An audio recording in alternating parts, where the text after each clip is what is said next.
আসসালামু আলাইকুম বন্ধুরা, কেমন আছো তোমরা সবাই? আশা করি খুব ভালো আছো। আলহামদুলিল্লাহ, আমিও খুব ভালো আছি। বাঙালি রান্না চ্যানেলে তোমাদেরকে আরও একটা রান্না নিয়ে অনেক অনেক স্বাগত।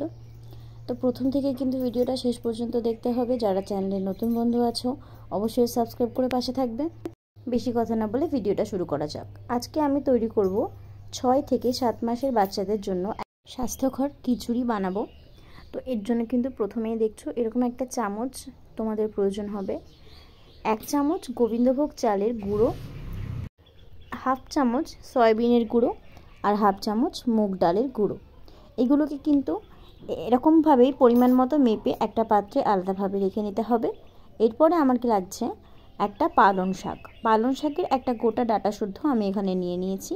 এরপরে পাতাগুলো একটা একটা করে ছাড়িয়ে নেব। ভালো করে বটি দিয়ে কুচিয়ে রেখে দিচ্ছি। এই কাপটা মেপে আমি এখানে পানিটা বসিয়ে দিয়েছি। পানিটা কিন্তু অবশ্যই পরিমাণ মতো দিতে হবে, বেশি বা কম দেওয়া যাবে না। পানিটা দেওয়ার পরে আমি এখানে 1-1.5 মিনিট অপেক্ষা করব। হালকা গরম হয়ে আসার পরে উপর থেকে পালং শাকের কুচিটা দিয়ে দেব। আরও কিছুক্ষণ অপেক্ষা করার পরে যতক্ষণ না পানিটা হালকা একটু গরম হয়ে আসছে ততক্ষণ কিন্তু অপেক্ষা করতে হবে। তোমাদের যাদের বাড়িতে 6 থেকে 7 মাসের বাচ্চারা আছে তারা একবার এই স্বাস্থ্যকর খিচুড়িটা বানিয়ে খাওয়াবে। বাচ্চারা কিন্তু খুব সহজেই খেয়ে ফেলবে, কোনো সমস্যা হবে না। শরীরের পক্ষে এটা খুবই ভালো, ভীষণই স্বাস্থ্যকর। আমি আমার বাচ্চাকে এটাই খাওয়াই। তোমাদের সঙ্গে আমি ডেইলি রুটিনটা শেয়ার করলাম। এটা তোমরা সকালে খাওয়াতে পারো। সকালে রান্না করার পরে কিন্তু আরও একবার তোমাদেরকে দুপুরে রান্না করতে হবে। এটা রান্না করে একবারের জন্য কিন্তু রেখে দেওয়া যাবে না। যখনই খাওয়াতে হবে তখনই কিন্তু রান্না করে তারপরেই খাওয়াতে হবে। এরপরে কিছুক্ষণ অপেক্ষা করলাম। তারপরে সয়াবিন, ডাল ও চালের যে গুঁড়োটা ছিল এটা কিন্তু এই পানির মধ্যে ঢেলে দিতে হবে।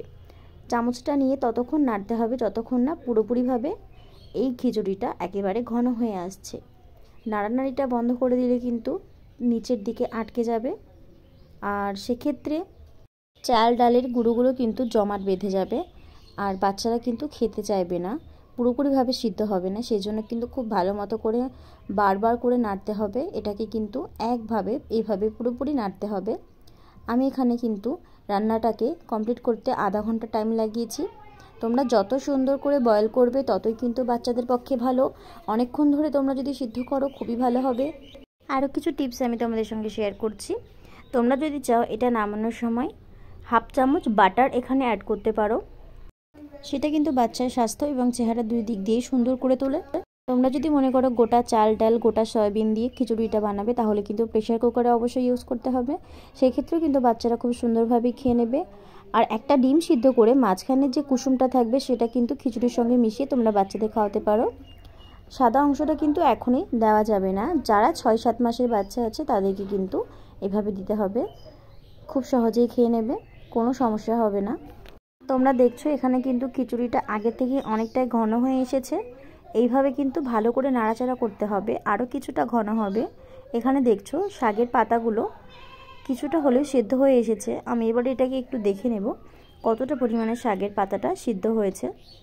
অবশ্যই কিন্তু রান্নাটা করার সময় একটা জিনিস খেয়াল রাখতে হবে, যাতে করে চাল ডালের গুঁড়োগুলো একেবারে জমাট বেঁধে না যায়। তাহলে কিন্তু খাওয়ানোর সময় বাচ্চার গলায় আটকে যেতে পারে, সমস্যা হবে। ভালোভাবে কিন্তু নাড়াচাড়া করতে হবে। নাড়াচাড়া করানোটা কিন্তু একেবারেই থামানো যাবে না, না হলে কিন্তু সমস্যা হবে। পাতাটা দেখছো পালনের যে পাতাটা অনেকটাই সেদ্ধ হয়ে এসেছে। আমি আরও কিছুক্ষণ এটাকে ফুটিয়ে নেব। আমার এখানে কিন্তু রান্নাটা হয়ে গেছে। তোমরা দেখছো কতটা পরিমাণ গাঢ় হয়েছে, আর পাতাগুলো দেখো একেবারেই সেদ্ধ হয়ে গেছে। বাচ্চারা কিন্তু খুব সহজেই খেয়ে নেবে। পালং শাক কিন্তু বাচ্চাদের ব্রেনের পক্ষে খুবই ভালো, তোমরা অবশ্যই খাওয়াবে। তো বন্ধুরা, ভিডিওটা কেমন লাগলো আমাকে কিন্তু কমেন্ট করে জানাতে ভুলবে না। আর যাদের বাচ্চা কোনো কিছু খেতে চায় না, এইভাবে খুব সুন্দর করে খিচুড়ি রান্না করে তোমরা একবার খাইয়ে দেখো, আশা করি খাবে। নেক্সট টাইম চলে আসবো তোমাদের সঙ্গে নতুন কোনো রেসিপি নিয়ে। আর আমার ভিডিওতে অবশ্যই একটা লাইক করে দাও। চ্যানেলটিতে নতুন বন্ধু হয়ে থাকলে প্লিজ সাবস্ক্রাইব করে দাও নতুন ভিডিও পাওয়ার জন্য। সেই পর্যন্ত তোমরা সবাই কিন্তু খুব ভালো থেকো, সুস্থ থেকো। কালকে চলে আসবো তোমাদের সঙ্গে আবার কোনো নতুন ভিডিও নিয়ে। আজকের মতো এখানেই শেষ করছি বন্ধুরা। খোদা হাফিজ।